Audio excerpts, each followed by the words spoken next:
Hello friends and welcome back to yet another lecture of diesel engine power plants. I am Jain Mayank and you are watching me on Origins Ishala and this is our playlist for power plant engineering. तो अभी तक हमने air intake system, starting system और exhaust system देख चुके हैं. अब बात करते हैं उस सिस्टम की जिसके बिना हमारा पावर प्लांट या diesel engine power plant particularly start ही नहीं हो सकता. और ऑब्वियसली ये कई सारे पावर प्लांट्स में बहुत कॉमन है, बस सबकी टेक्निक अलग होती है उसे हैंडल करने की. That is fuel storing and supplying system.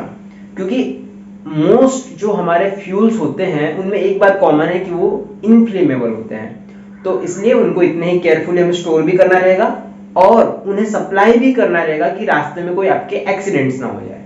अब अगर हम बात करते हैं डीजल की पर्टिकुलर, तो it is a liquid fuel जिसे हम इजीली किसी कंटेनर में, प्रेशराइज्ड कंटेनर में स्टोर कर सकते हैं. तो उस बेसिस पे हमारे पास दो मेजर सिस्टम है, one for low and medium capacity diesel power plants and second for high capacity diesel power plants. So let's see them one by one.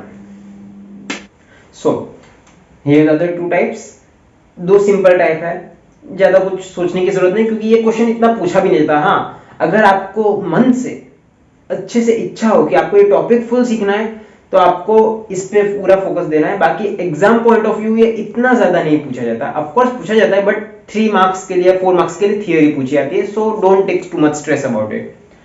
इसमें दो टाइप्स हैं, सिंपल सक्शन टाइप और transfer type. अब simple suction type का नाम सुन के ही हमें पता चलता है एक कॉमन बहुत बड़ा कंटेनर होता है जो एक सूटेबल एल्टीट्यूड यानी हाइट पे सेट किया होता है. अब जिस तरह हम घर पे पानी की टंकी को ऊपर रखते हैं कि वो नेचुरली फ्लो क्या है, ग्रेविटी के फ्लो से, राइट. तो उसी तरह का लॉजिक यहाँ लगाया है कि एक फ्यूल का स्टोरेज टैंक है जिसे हमने एक सूटेबल हाइट पे एडजस्ट करके रखा है जिसमें से कंटिन्यूअसली ग्रेविटी के थ्रू फ्यूल आएगा. बट फ्यूल डायरेक्टली आपके इंजन में नहीं जाएगा बिकॉज डीजल इंजन में फ्यूल को एटमाइज करना होता है. Atomize of course injection system करेगा, बट उस इंजेक्शन सिस्टम की रिक्वायरमेंट है कि आपको हाई प्रेशर पे फ्यूल सप्लाई करना है. So before sending it to engine we make it pass through a high pressure fuel pump. तो आपका जो फ्यूल है टैंक से पहले ग्रेविटी के थ्रू फ्यूल पंप में जाएगा and then it will be pressurized and send to diesel engine. इसमें आप ये भी लॉजिक लगा सकते हो कि ऑफ कोर्स हमने हाइट पे रखा है, उससे ग्रेविटी से आ रहा है and all that, but pump अगर आप करते हैं तो ऑब्वियस बात है उसका जो एक साइड होता है वो सक्शन साइड होता है, तो उससे भी फ्यूल को इनटेक लेने में हमें इजीनेस होती है. तो ये सिंपल सक्शन टाइप था जो आपको बहुत इजीली समझ भी आ गया होगा कि फ्यूल आया ग्रेविटी से, उसे सक किया पंप ने, हाई प्रेशराइज करके जस्ट सेंड टू एटमाइजर और injection system and our work is done. अब बात करते हैं ट्रांसफर टाइप की, because this is the one for large capacity diesel engine power plants जो आज भी यूज होते हैं. क्योंकि लार्ज कैपेसिटी के जो पावर प्लांट्स हैं उन्हें हम, जैसे कि मैंने बोला है, स्टैंड बाय, इमरजेंसी, उस टाइप के पावर प्लांट्स में हम यूज करते हैं, तो वो लार्ज कैपेसिटी में ही काउंट होते हैं मोस्टली. लेकिन ये जो सिंपल सेक्शन टाइप है अब ये ऑब्सोलीट हो गए because these are only suitable for low and medium type which are not no longer used in power plant intersector. तो इस पे हमें थोड़ा सा ज्यादा फोकस करना है, विद डायग्राम इसे हम समझने की ट्राई करते हैं. So let's get on with it.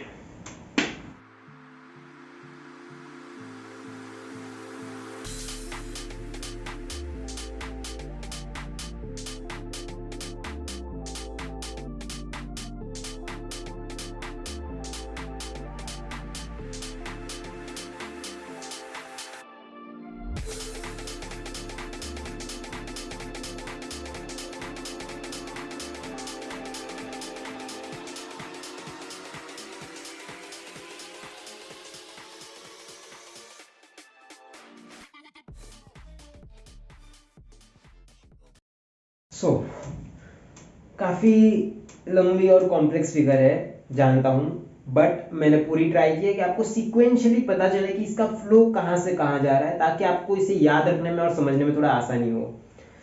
Actually ये जो है सबसे पहला कंपोनेंट, ये है टैंकर यानी हमारा टैंकर या फिर जो फ्यूल को लेके आने वाला व्हीकल है वो, जो एक बहुत ही हाई क्वांटिटी में फ्यूल को लेके आया है. अब यहाँ से हमारे मेन स्टोरेज टैंक्स तक फ्यूल को मोटर की मोटर की हेड से पंप किया जाएगा हियर।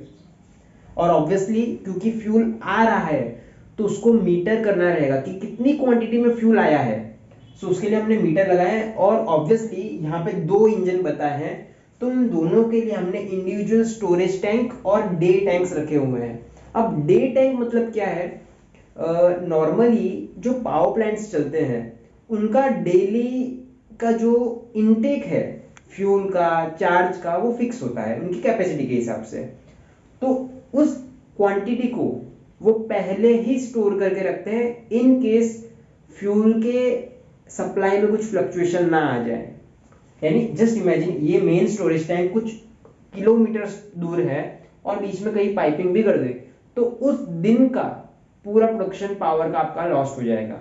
इसलिए हम जनरली क्या प्रैक्टिस रखते हैं कि एक डे टैंक रखते हैं जिसमें एक दिन की सप्लाई स्टोर होती है और वो हमारे इंजन से या पावर प्लांट से बहुत क्लोज होती है।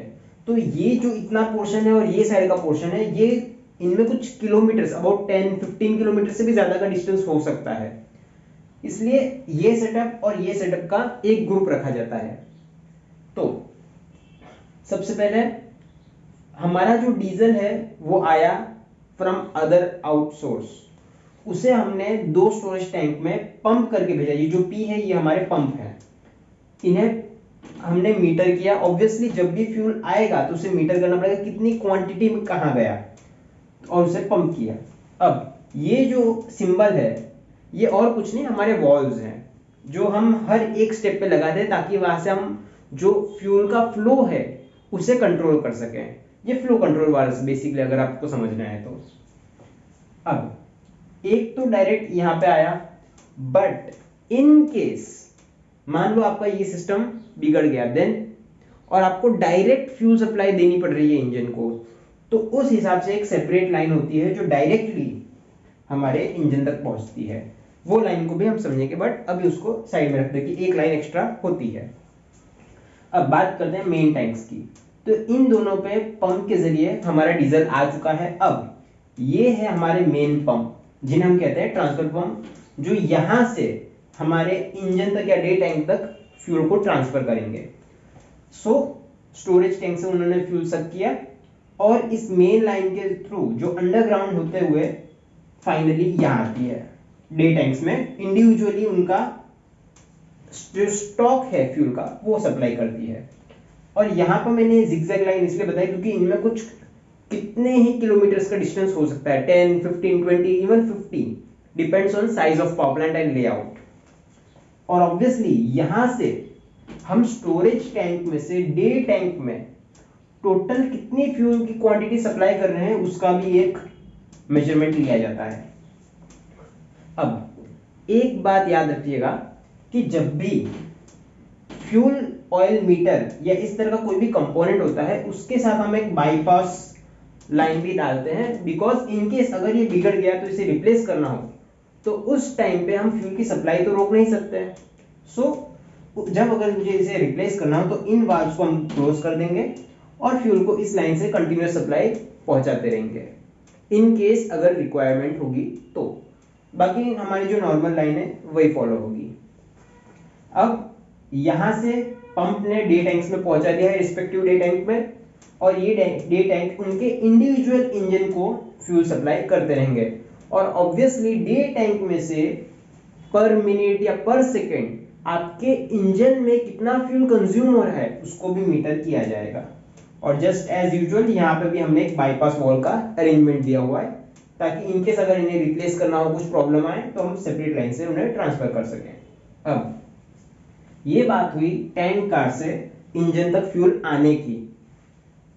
अब जैसे कि मैं बोल रहा था कि मान लो ये जो सिस्टम है मेरा, यहाँ पे कुछ फॉल्ट आएगी जिससे फ्यूल ट्रांसफर नहीं हो सकता, तो इन दैट केस हम एक सेपरेट लाइन देते हैं जहाँ पे हैंड पंप या कोई अलग एक्सटर्नल सोर्स से चलने वाला पंप, इंजन से चलने वाला पंप भी हो सकता है, but some sort of pump is here जो डायरेक्टली हमारा जो एक्सटर्नल सोर्स ऑफ फ्यूल है वहां से डायरेक्टली इस लाइन पे कनेक्ट होगी और हमारे इंजन को, डे टैंक को फ्यूल सप्लाई करेगी इन केस अगर ये सिस्टम में कुछ प्रॉब्लम आती है तो।